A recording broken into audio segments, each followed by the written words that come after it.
My name is Mike Sames. I'm from America. I now live in Dalian, China, and I've been playing foosball for about 30 years. So what have you learned for these many 30 years? So when I started out, I was a kid playing at the arcade, and I spent several years just playing casually. And then when I went to college, I found tournament foosball.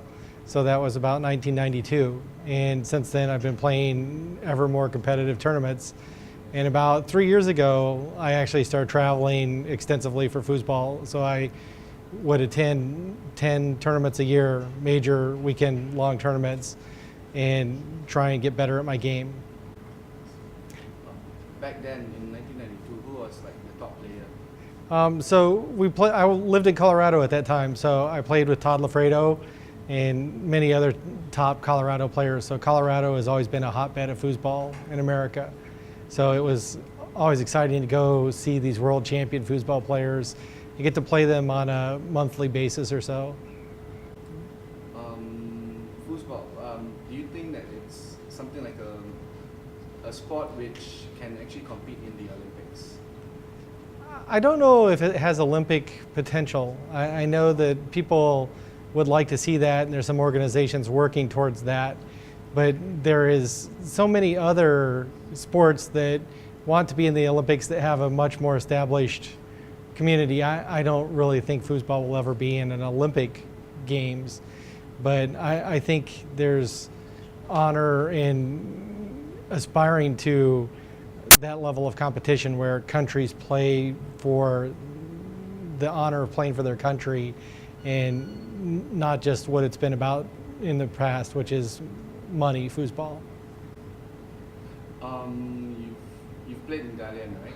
Tell me about the players there and how do you find their skill levels comparing to the Americans?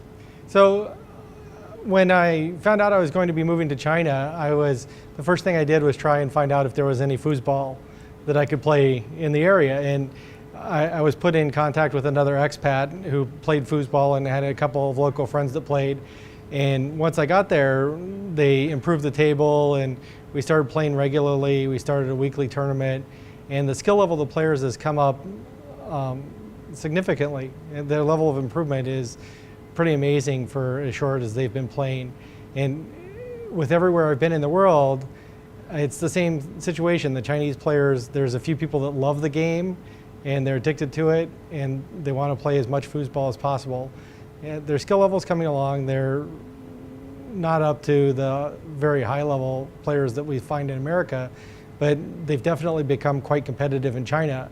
We've traveled to Shanghai 3 times now, and our group from Dalian has done very well in the events, winning many awards and doing quite well. How do you find the tournament so far, and tell me about the caliber of players you've played with? So I'm excited to be at the FCM Classics Asia Open.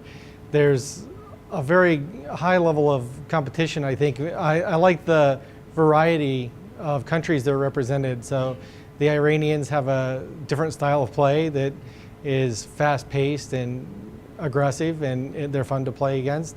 There's very many good Malaysian players that have a variety of styles that are also quite exciting to play against.